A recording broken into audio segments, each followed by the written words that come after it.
Jason. I'm Will Deneen. I completed the Bradley International Fellowship in Law and Society at KNP Law in Budapest, Hungary. And KNP Law is just a small law firm in Budapest with 4 firm partners specializing in litigation and arbitration, specializing specifically in the pharmaceutical sciences and that trade, which is big across Europe and the United States. So they do a lot of work abroad within Europe, and it was fascinating to work there. It's a multilingual firm with clients across the European continent, but as well as in the United States. And many of those clients, if they weren't speaking Hungarian or German, all of the work that was done at the law firm was mostly done in English. So going into this law firm, this experience, expecting to have to learn Hungarian, it was nice to see that so much of the world's business is conducted in English. Helpful.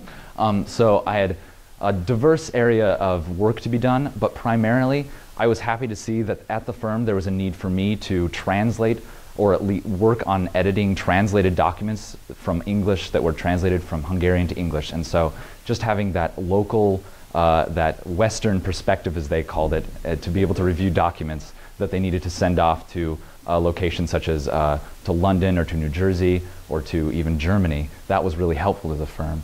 And so, but I also spent a good deal of time editing and revising KNP's, and KNP stands for Knowledge, Network, and Practice, their English version website. And so just to be able to work on those specific areas where they just needed help doing finite work with the English language and translation was really helpful to them, and they were very appreciative of it. I worked on 2 specific areas of research. They were very different from what the firm usually deals with, which is in the life sciences, but I worked in an area of law dealing with aspects of the Hague Convention as was applied to Canadian law and Hungarian law, which is very interesting, something I didn't know anything about. But partners at the firm asked me to look into this, and I did. And my other area of research was dealing with a Hungarian expat who had lived in the United States and wanted to bring a product that they had seen in America over to the European Union, specifically Hungary and to Egypt. And so I did comparative law research looking at law in America, business law in America and in Hungary and the European Union, to see if there were areas where this product could be brought into the European Union using the regulations that the European Union upheld. And so I gave recommendations to the law firm based on those 2 specific areas of research.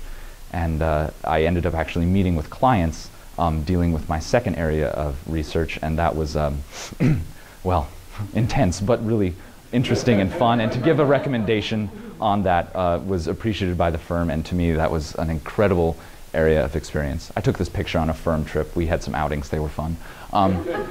Some lessons learned I did. It was great to be able to work in an international setting like this. Working in a Hungarian law firm, I don't know anyone who knew something about that. I didn't when I went. But to be able to experience that in an up-close and personal way was just a fantastic way to go about my day. And the people, the Hungarian people, the law firm were so welcoming and open to me that it was really a life-changing experience.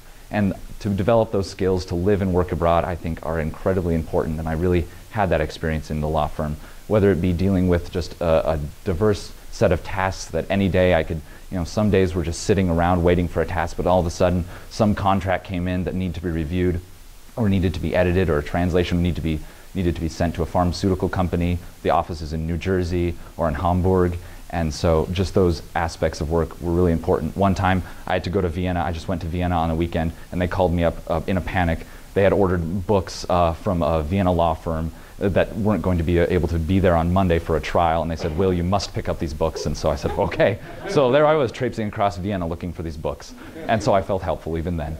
And so the ability for me to research these diverse areas of law and then work on my interpersonal communications in this European Union setting, this Hungarian setting, was fascinating and a wonderful experience. I learned lessons for tools for legal research, whether it was dealing with tools for researching American law or European Union law or Hungarian law, which there aren't actually many tools for an American to research Hungarian law, but I made do. And I learned to prioritize a diverse set of tasks, just the diversity of which I could be asked to do things. Some were very boring, but others were just incredibly interesting. So, who knows what came every day. And I learned a bit of Hungarian, which was valued by the firm, and just they were very thankful that I was investing myself in the culture and getting to know their culture, and they were very appreciative of that. and they said that that brought a lot to the office and to our daily interactions, which was nice. And for my future, I really am going to be thinking about grad school areas in law and comparative government, looking at graduate schools in these areas, as well as looking at continuing my own research here at Cornell with Professor Sutherland in these areas, because this internship opened up a whole unique and diverse area of interest for me personally. And of course, I would love to return to Budapest to live among Hungarians and work with them again. And so with gratitude, I thank my sponsor, Raymond Bradley, who sponsored my fellowship, my faculty sponsor, Professor Robert Sutherland, and my site mentor, Dr. Cornelia Nagy-Kopany, who gave me so much and gave me so many opportunities. And of course, my fellowship coordinator, an alumni of Cornell, Tom Schillinglaw. And thank you for listening.